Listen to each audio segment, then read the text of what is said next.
Welcome to the Grace Fellowship Podcast. We are so excited that you're here listening with us. We hope that today's episode will inspire and equip you to know and follow Jesus.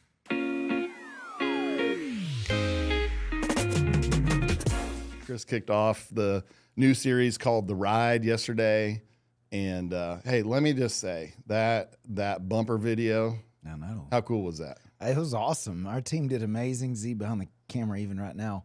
He does a great job, but they got to go out there. I wish at some point, I was trying to figure out how to work a piece of video in, and maybe I will, that showed Z getting on a bull.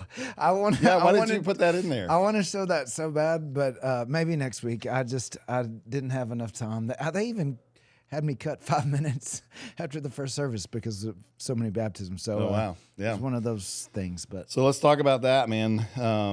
It's been a few weeks since I've been on the podcast, so... you're out of the penalty box. Are y'all trying to tell me something?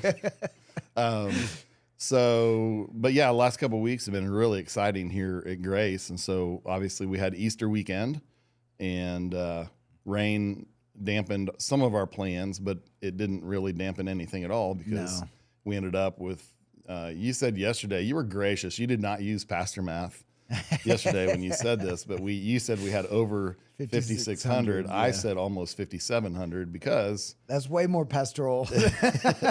because the number was actually 5690 something, right? Right. Or yeah. something like that. So almost 5,700. Yeah. And man, I'm really thankful to our regular attenders who did what we asked this year, which was to avoid attending 9:30 and 11 on Sunday if they could. And so, man, when we looked at our numbers spread across all the services, He was perfect. it was just, yeah. And man, if we would continue to do that at big weekends, we could possibly get 7,000 people here on a weekend. Now you know? you're getting crazy. Yeah, I know. Yeah. But we could. I'm telling you. So Yeah. No. What was interesting to me is that the East Auditorium was used 5 out of 7 services. Right. Which it's pretty cool. yeah, So. yeah. Glad we have it. Yes, I am too. So, yeah. So anyhow, the kids did egg hunts in the rooms and had a blast with it. They had egg games, I guess, that they played in their rooms instead of. Well, let's the be outdoor. honest. Egg hunting today and egg hunting when we were kids, totally different. Right. I We're not noticed hunting that. anything. I watched all these videos of people doing egg hunts, and the eggs are just laid out on a nice, clean football field. There's no hunting. All it is a fight to see who can get the most. That's right. That's all right. Yeah. Now I sound old. It's the egg scramble. The egg scramble. That's what they should call it, the egg scramble. There we go. That's a good idea. It's got a lot of fun. You do it with breakfast, scrambled eggs, and egg scramble. So anyhow, this weekend kicked off the ride. Yeah. But we had baptism. We did. And had spontaneous baptism. So we already had quite a few people registered for baptism and then spontaneous. I don't know how many spontaneous responses we had. I meant to ask. I know I think it was close to 20-ish, right? I think that's about right. A little over bit more 20. than 20? Yeah. Yeah. So we ended up baptizing 66 people in total yesterday. And again, it's not bragging about the numbers, but it's just so exciting to watch what God's doing, man. And it's one of those things that, like, when we talk about numbers, and that's the thing I tried to hit on yesterday, even a little bit, when I talked about over 5,600 people. I think people hear that and they go, "Oh my gosh, that's a lot." No, yes, it is. But every single one of those people represents someone that God died for, that He loves, that He is inviting into a relationship with Him. Yeah. And so, man, when people take steps, and we celebrate 66, that's exciting. Hey, I don't think. Like, that's not a lot when you look at the early church when Peter preached and 3,000 believed and 3,000 were baptized, right? Yeah. That was a long baptism service. I'm pretty sure they ran over into their next service probably. Don't you wonder how that went? Yeah, it had to be an all-day deal. I mean, I wonder if it was just everybody jump in. Yeah, I don't know. He had to have some help. There's no way that we have to have a logistics meeting about that one. But the point is that, man, we're as a church, we get excited when people take their next step. And so, and as a church, we want to celebrate baptism. And this is one of the things, I think I only said this in one of the 4 services yesterday, is that, growing up as a kid, if you made a decision to follow Jesus, they'd say, all right, now at the end of the service, we're going to sing this one song. And I want you to come down and tell the pastor down front, right? It was about coming to the front. Yeah. Now a lot of churches do, hey, if you're making a decision, no one looking around, all heads bowed, eyes closed, raise your hand, right? And they count hands. The way they counted salvation in Scripture consistently is how many were baptized. Those who publicly made a profession of faith. And so I want to be careful that baptism doesn't save you, but it is the way that they said, man, that is how you take your step in following Jesus. And that was really kind of the point of the message yesterday, is that is your first step in following Jesus. That is the first move, or the first jump. Yeah. Yeah, it's one of the things we teach in Grow. Excuse me. I've got these allergies going on. In Grow, in fact, we had Grow 1 yesterday, and I felt like I was repeating half of your message in Grow 1. Yeah. But we talk in there about how salvation and baptism are often mentioned together. And then I make a big deal. I'm like, now notice I didn't say always, but they are often mentioned together. And we kind of go into the reason for that is because that salvation is a faith decision, and we can't see that. Right. We can see the fruit of it, hopefully, over time. Yeah. But I can't see your faith. Yeah. Right. What I can see is a step of obedience that you take, and for somebody who placed their faith in Jesus, then that's baptism. And so if people ever ask, like, why do you guys make such a big deal of baptism and your baptism numbers and all that? Well, it's not a pride thing. It's not. It's just that's the step following salvation that we can see, and that we can measure, and that we can celebrate. Yeah. I think the other cool thing is that the Bible tells us that in Scripture. The Bible tells us in Scripture. Scripture tells us that every time somebody places their faith in Jesus, that the angels have a party in heaven. Yeah. Right? I mean, that's crazy. You think about that they're up there just having a party every time somebody places their faith. Yeah. And I just say that baptism's really our chance to have a celebration here on earth. Oh, yeah, I like that. Yeah. Because we don't get to see that party. Yeah, we don't see the heart change, but we see the life story when that, that's, I guess the first point was that baptism is a public testimony of your faith. It is let's see what the actual point was. That was down at the bottom of your sermon, right? It was. It says baptism is a public testimony, right? It is the story. It tells the story of what happened when you put your faith in Jesus. So, they celebrate when you put your faith in Jesus. Yep. We celebrate when you go public with your faith. Right. So. Very cool. Yeah. All right. Well, let's jump over to the ride. See what I did there? Yes. Because you talked about the first jump in week 1.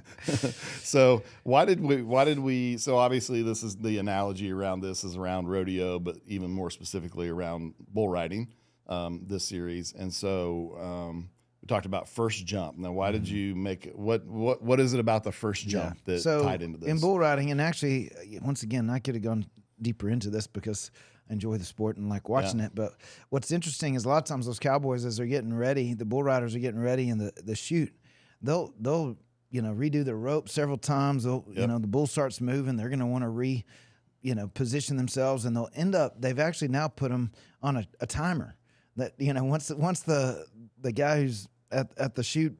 The judge is at the chute telling them you've had more than enough time, but they're trying to get just perfectly positioned for that first jump. Now I would say, and that's what the commentators say, sometimes they overthink it and they wait too long, and you got to get positioned right. Yeah. But that first jump matters, and so they work really hard to be in the right position for when that gate opens, because man, if they're too far forward, they're gonna eat the horns real fast. If they're too far back, they're gonna get thrown to the back real fast and just get catapulted off. The reality is that they got to be centered, they got to be in the right place, the right time. And what happens, and we've seen this in Christianity all the time, where God starts moving in someone's heart, they feel the tug, and they go, man, I want to follow. I do, right? Desire is there.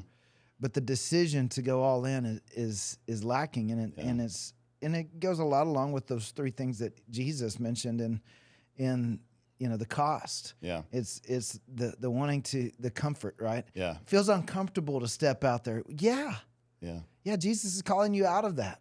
He's calling you to get uncomfortable, right? But it's for a good thing, and that's where we look back to where he kind of set it up several verses earlier, where he goes, if you try to hang on to your life, I would like to say this, if you try to hold on to your comfort, you're going to lose your life in the process. Right. Like the very thing that you're trying to hold on to, you're not going to get to keep in the end. But if you'll willingly give it up to the Lord, Yep. you'll actually find real life. Now, here's why, like, the control thing matters, is that partial surrender doesn't work because it's not real surrender. Mm-hmm.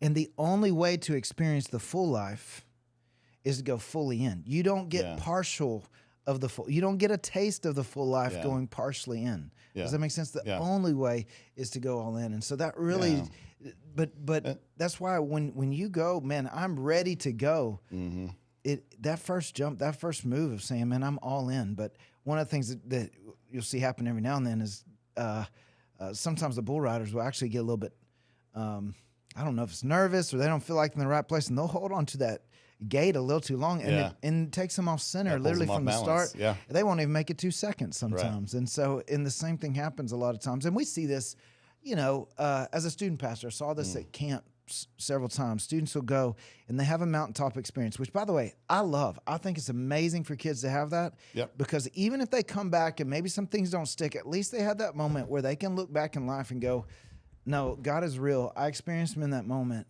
Yeah. That's what I want that in my life. And so sometimes it doesn't stick, but I think a lot of times it doesn't stick because in that moment, it's easy to say, yeah, I'm ready. And then you get back to everyday life and there's still the old way of life, the old habits, the old friendships, it's not just happen with students. This happens with adults as well. All the time. Yeah. Right. Yeah. And so it's understanding, man, hey, if I'm going to go all in and gain what I can't lose by following Jesus all in, like I've got to be willing to let go of what I can't keep. Yeah. And so, going all in is a big deal. That first step really matters. And I think the first step of baptism matters because, putting your faith in Jesus is a personal decision, was never meant to be a private one. Yeah. Jesus tells us, if you acknowledge me before men, I will acknowledge you before my Father in heaven. Like it is a big deal to Jesus that you go public with your faith. Right. That it's not a private thing, that it's a public thing. Because the other deal is he's calling you to live in his kingdom. Mm-hmm. He's inviting you to live in a new way of living, a new kingdom, out of the kingdom of darkness and into the kingdom of light. Well, that just describes a different way of living. Yeah. Yeah, so, your key statement in this was following Jesus means giving up what you can't keep to gain what you can't lose. Yeah. And, I think it would be easy if we're not careful to walk away from a lesson like this, or really reading this scripture. It'd be easy to read this and go, well, following Jesus is just miserable. I have to give up everything good and everything I like. Well, that's not the point of this at all. Mm-mm. What I think is interesting is I think Jesus, the 3 different people that he asked, or that said they wanted to follow him, and then he challenged them a little bit, and then they revealed what was really holding them back from really following them. Well, he was asking them because he knew what was hiding in their heart. Yeah. But it's interesting if you go and look. I was thinking about this last night and this morning. If you go and look at the disciples, he went to each one of them and said, "Follow me," and who was it? Peter and who came with Peter at the same time? Peter and was it John? John, maybe. James. I don't know. They were fishing. Okay, so John was a fisherman. Yeah. Yeah, and so he basically just said, drop your nets and follow me, and they did. Yeah. Immediately, and in other words, they walked away from their business. Yeah. They walked away from their livelihood. Yeah. They walked away. And they didn't ask any questions. They just said, yeah, I'm in, right? Yeah. Now, it didn't mean they didn't struggle along the way and whatever. Mm-hmm. I like the picture of Matthew. Yeah. Because this is a Jewish man working for the Roman government as a tax collector, seen as a traitor by the government. Yeah. I mean, not by the government, by his own probably people, wealthy. But probably very wealthy, because that's what happened. And that's actually why the Jews didn't like him, because they were benefiting while working for the Roman government and cheating his own people in the process. And Jesus goes to him and calls him out of something that, he would have been despised by your normal Jewish person. Sure. In fact, so much so that after he does follow Jesus, he throws a party, invites his friends to come to the party, and invites Jesus. And everybody looks and goes, why is Jesus hanging with such disreputable sinners? Yeah. And Jesus more or less goes, well, that's why he came. Right. And he came to call those people. But I love the fact that when he called Matthew or Levi at the time, it says he got up immediately, left everything, left his tax collector booth. Yep. and went to follow Jesus. Yeah. And he went all in. That's that all in thing right there. Yeah. Yeah.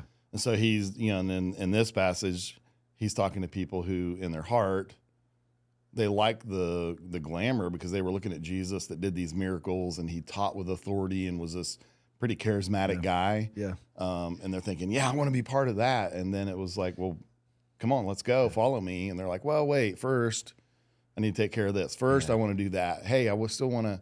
He's like, whoa, you're not ready. Yeah. So I just think I want to state that. I think we just want to be careful in this. Is what we're not saying is following Jesus means it's just going to be no fun from now on. No way. And the reality is what he's saying is if you try to hang on to your life, and I think what he's saying is your former way of life, you're going to lose it in the end because the things that you're hanging on to are temporary. They have no value. They're empty. Well, and you holding on to it actually reveals a lie that you've believed. Right. You believe that for some reason that is better than fully following there Jesus. You go. Right. That there's a reason that you want to hold on to that is that you've believed the lie that there's something about that's better than following Jesus. Right. That it's going to be more fulfilling, that it's going to be more satisfying or whatever. And so really any area that you're going, man, I really want to hold on to this, you should ask yourself, what lie am I believing about that that is keeping me holding on to it? Right. Because the reality is that it really just exposes a lie. Yeah. Yeah. Yeah, because there's the other side of this. And again, that was absolutely not the point of your message. The point of the message was you can't hang on to old ways of life and really follow Jesus. Yeah. Right? Yeah. You're going to have to let go of some things. And really, we didn't get into this in this sermon, but I mean, it's very clear in Scripture that if we're going to follow Jesus, well, there's the abundant life. It says he came to give us life and to give it to us abundantly or overflowing, right? Yeah. So there is something really beautiful and awesome. There's nothing more fulfilling than actually following Jesus and living the life in the kingdom. But it also tells us that if we're going to share in his glory, we're also going to share in his suffering. Right. And so there is suffering, in following Jesus, and there is sacrifice in following Jesus. Yeah. But all of that is for our good. Yeah. that is part of the glory. And so we don't want to miss that. So what we're really getting to here is just, are you willing to let go of things that are not part of the life that Jesus is calling you to so that you can fully follow him? Yeah. Right? Yeah. So, and I think that's the point of the Luke 9:24-25, where it's, if you try to hang on to your life, you will lose it. But if you give up your life for my sake, you'll save it. And I think really what that's saying is you're trying to hang on to the old ways of living. You're going to lose that. That's temporary, doesn't have value. But if you will give up that life, then you're going to gain this new life, which is the abundant life, right? You're right. Okay. Yeah, and that's the one thing that I like is that when Jesus came, he said, I came to give life and give it to his full. The word life there is Zoe. Yes. Right? It's that full and abounding, exuberant, overflowing, whatever. It's honestly, it's the very thing that God put in your heart to long for. It's the reason you do chase after it in other ways, because God, you are hardwired to look for that satisfaction. The problem is you can't get no satisfaction except from following and being connected with Jesus. I didn't even plan to get that one in. It just came. Just came. All right. I like it. Yeah, so where is the one that says, take up your cross daily and follow me? Shoot, I had it, and then I just closed everything. But Jesus probably 5:7. You got Matthew 16:24. Is that what you're looking for? You used it in your sermon. Why can't I find it? I think I referenced it. You referenced it. Okay. Yeah. Well, no, I know it was in your sermon. All right. Anyhow, so that I did a little research on that, and just a different viewpoint on that a little bit is. Oh, you're right. It is. It's verse 23. Luke 9:23. Sorry. 9:23. Oh, it was the first verse. It's the first verse. If any of you wants to be my follower, you must give up your own way, take up your cross daily, and follow me. And some things I read said if you really look at the language there, I don't know if you agree or disagree with, or maybe you have no thoughts, but on this, but it was, well, I'm going to None say at something all. here that might be a little controversial, but Oh, I okay, was go looking for at it. some commentary on this, and they were talking about the structure of the language there is when it says take up your cross, it's actually not take up your cross daily. It's take up your cross once and for all. And then the daily is supposed to be tied to following me. And so what the verse really says is take up your cross one time, like crucify the old life one time, once and forever, and then daily follow me. And I don't know why exactly, and I'd have to dig in further. We translate it as take up your cross daily, comma, and follow me. Do you have any thoughts on that? I mean, I'm seeing why, as I look at the parsing of the words, why they could make that argument. At the same time, I think it goes either way, but I think it carries the same meaning either way. So I think it's fine. Yeah, it does. But but the construction of the language would actually put it with cross, just in the way that they placed it in there. But the reason they've tried to carry it over to daily follow is because it's feminine and cross is masculine, but that's not necessarily right. That's not necessarily a good tie, because daily is going to always be feminine and cross is always going to be masculine. Right. They're the same form other than that. But anyway. Yeah. Yeah, that's basically what it was. The daily does not connect with taking up your cross, but with closely associating your walk with Jesus on a daily basis. Anyhow, so, okay. Neither here nor there. Yeah. That's brainy stuff, anyhow. It is. It's fun stuff, but yeah. Okay. So what your point in your message, though, was some of the things that tend to keep us, and in the passage that we read, these were the things that were keeping people from following Jesus, was comfort, was the first one. The second one was control, and the third one was compromise. Yeah. How do you think that plays out today? How do you see that play out in people's lives today? Well, I think it's funny it's in that order, because I actually think compromise is actually one of the greater problems in our culture, because we like the shirts that say I'm saved but still a little feral, right? Which they're funny. I've never seen that one. I've seen that one, and they've got other ones that are like that, similar. But I think it's interesting because, like, I think Jesus would look at it and go, but no, you're not. That's not what I, like, yeah, you're saved, but that's that whole deal of going, but I want you to follow me. I read a verse this morning that just makes me think about it a little bit in 2 Corinthians chapter 3, verse 16.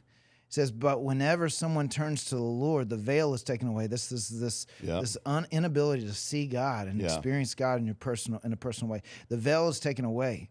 Your inability to see his glory and see his fullness. He says, man, when you put your faith in him, you now have access, right?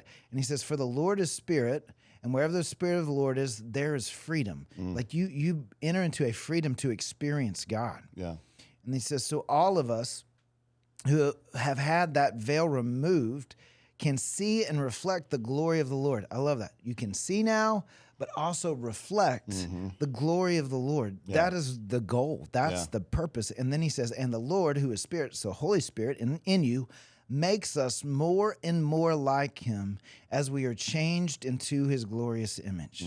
Like that, he's saying, look, that's the picture of what's meant to happen when you put your faith in Jesus. Is that you begin... It's not necessarily, and notice he says, who makes us more and more like him. It's a process. It's ongoing. And I think a lot of times we go, well, I'm not really interested in the process. I want the salvation. I want this relationship, but I don't necessarily want to change. And that is compromise. Yeah. Or we go, well, I mean, I've changed these things, but these other things, they're not that big of a deal. If God says, I want all of you, that means all of you. I want you to trust me with every bit of it. Now, here's the other part. I think a lot of times we struggle when we make compromises because we're like the rich young ruler, that there's certain areas of our life that we go, I'm just not going to let go of that. I'm just not going to let go of that. Yeah. And God will just have to get over that, right? And that's essentially what the rich young ruler did. Yeah. And he left sad. Yeah. And Jesus turns and goes, how difficult it is for the rich to enter the kingdom of heaven. Yeah. Why? Because their God is the their resources. Now, I'm not picking on resources here. It's just a passage where he points out an area where the rich young ruler was trying to compromise. He said, I've honored you in every other way. Well, honor me in this way. Yeah. I can't. And the reality is, if there's any way that you look at in your life and go, God, I've honored you in every other way. And he looks and goes, well, how about what you're watching? How about what you're reading? How about what you're listening to? Yeah. How about the way you spend your time? How about serving? How about the way you talk to your spouse, your wife, your husband? How about the way you lead your kids? How about the decisions you make for your family about where the priority of church? What area of your life are you look at God and going, I mean, God, come on, I'm better than most Americans. Yeah. That's compromise. And I think, to me, I think as a pastor, we don't recognize here in America that everything is spiritual. We think there's physical and there's spiritual, and that's why we go, God, I'll surrender to you on Sunday, but the rest of the week's mine. Mm-hmm. And no, every day. Yeah. Every day. And so, I don't know, to me, it's a compromise thing, and it's an unwillingness to continue to look at the Lord and anything he reveals in us. There you go. Yeah. That we go, okay, God, I want you to make me more and more like you. Yeah. I want to become more and more like you. Yeah. So. And sometimes those things are not immediate. It's as we continue to follow him and grow, he reveals more and more things that it's like, okay, hey, we took care of that one. Now, hey, what about this? Yeah. And again, it's not that he's trying to take any enjoyment away from us. What he's trying to do is show anything that's stealing our worship. Yeah. Right. Yeah. And if it's something that's interfering with this ability to be face to face with God and this face to face relationship with him, abiding in him, then it's an issue. Yeah. And so over time, he's going to continue, at least he did for me, continue to reveal things to me of like, hey, how about this? And it's funny now. It's like one of the examples for me is, I was just sitting here thinking as you were talking back in college, I didn't want to be this fuddy-duddy Christian, right, you know? Right. And so I would actually say, well, you can be cool and be a Christian. And what that meant was I can go live like the world and still be a Christian. Yeah. And it was terrible reasoning. A lot of people love to agree with that, but it was wrong. And then, and the example now would be some of the music I used to listen to, some of the movies I used to watch, that if you asked me, I love that movie, if I were to put it on now, I'd be embarrassed. Like, I'd be like, I can't watch this, you know? Yeah. And so just over time, God has convicted me more and more. You know, and a very personal story for me was one of the things that God used to really drive this home to me, what it really means to follow him, was when my dad was killed in an accident 28 years ago or so. And I was here already. I went back to Ohio to go to his funeral, and about 2,000 people came to visitation and the funeral. He was he was a school superintendent, so a little bit of a public figure. Yeah. So a lot of people. And the one thing that struck me, well, at the time, I was living a very double lifestyle. I won't tell you the things I was doing on Thursday night, Friday night, Saturday night, but doggone it, I was at church on Sunday morning. Right. You know? Yeah. And so I lived this very double lifestyle. Went to Dad's funeral, and it was just, what struck me was, and I'm saying to a T without fail, every single person that came through that line and talked to me and my family, they knew exactly who my dad was. They knew exactly what he believed. They knew exactly where he stood. And many of the people were, and I knew that he loved me, you know? And man, that struck me. And when I got home, I got so convicted because God gave this image in my mind of a fence. And if this is the fence, he showed me I was straddling the fence. And I had 1 foot over here and 1 foot over here. And what God kind of asked me was like, if you were to die today, what would people say at your funeral? And in tears, I said, well, half of them would say Mark was this great Christian guy. And the other half would be like, Mark was so fun to party with, man. He was the craziest guy. He was the life of the party, blah, blah, blah, right? Yeah. And so if 2,000 people came through, 1,000 would say this and 1,000 would probably say this. And that broke me because I was like, oh, that's ugly. Yeah. And then I thought about my dad, and I thought, I pictured the fence, and I thought my dad wasn't even close to the fence. He was over there, and it was clear where he stood, you know? And God used that, a painful situation in my life, to really convict me. I can remember I was in sales at the time, and I was driving to Austin to go see clients that week as all this was rolling around in my head. And you know where I-35, E and W come back together just north of Hillsboro? Yeah. I could have shown you the spot until they paved over it several years ago, where I was driving to Austin, and that conviction hit me so heavy that I got out of my car. I was crying. You knew me, I'm not a crier. No. But I was crying so hard I couldn't drive. And so I stopped, got out of my car, and I remember standing there by my car, and I said, okay, God, I'm all yours. Wow. I'm all yours. And that was just like this huge change in my life. And it was when I let go of a lot of crap. Yeah. You know, and so it was letting go of that old life and going, okay, this is the life that I want to live. Yeah. And to me, that's why this message hits home. Is like, yeah, I remember that. And it's not that I have it perfect. There are still things in my life that probably, man, if I continue to follow Jesus, he's going to say, hey, that's something you probably need to let go of too. Yeah. So does that kind of fit what you're talking about? Absolutely. Because, you know, and I think it kind of goes along with even what we see with original sin is that we believe God will save us. We just don't believe he has our best in mind. Yeah. Like we believe the lie that if we follow Jesus, we won't have any fun. Yeah. Right. And so we don't want to give up the fun. Can I tell you, I have a lot of fun in life. Like I don't feel like I've missed out on a lot of fun because I've followed Jesus. I like to tell people, you know, in high school I didn't have a time where I really ran from God, but I still think I had more fun in high school than anyone else. Yeah. And God is not anti-fun. God created fun. Fun's great. The reality is when we believe the lie that fun is found in the way of the world. Right. What do you benefit if you gain the whole world? Yeah. What do you benefit if you gain the world's way of living? Yeah. At the end, you played the wrong game. Yeah. Right. You scored points on the wrong scoreboard. It doesn't help. Yeah. You don't get to take it with you. And so I think that the difference is that the fun when you're following Jesus is actually fulfilling. Fulfilling. There's the word. And it fills you with joy. It fills you with peace. It fills you with purpose. There's zero regret. Right. How cool would that be? Right. Yeah. To have, you know. So I think there's that. And I think the other thing that I love about your story is that you put your faith in Jesus a long time ago, and maybe you'd gotten off center right at some point in time. Yeah, right? Big time. Yeah. I think I got bucked off. I don't know. but here's what I love is that. The steadfast love of the Lord never ceases. His mercies never come to an end. They are new every morning. Yeah. Great is his faithfulness. That's a passage of scripture I memorized years ago. And I love it because of this. Is it really doesn't matter if you got off center. It really doesn't matter if you got bucked up. We're going to talk a little bit about staying centered this next week. The reality is that at any point in time, you can pull your car over and have the same discussion that you have with God. Yeah. And he goes, all right, fresh start. Yeah. His mercies are new every morning. Welcome home. Come on. And I love that. Yeah. Yeah. That's awesome. All right. Well, so the point of the overall statement was following Jesus means giving up what you can't keep to gain what you can't lose. So we hope that was really impactful for people. I know it was impactful for me. Like I said, it brought back some memories of how God has worked this out in my life and been really gracious to me. So. Yeah. All right. Well, we're back for week two of the ride. Week. Yeah. Yeah.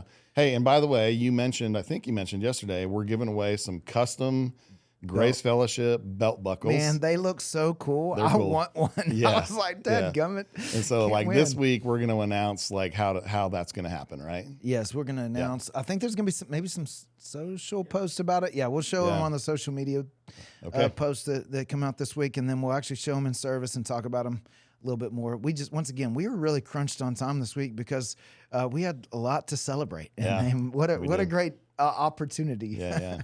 So. All right. Well, week 2, let's ride.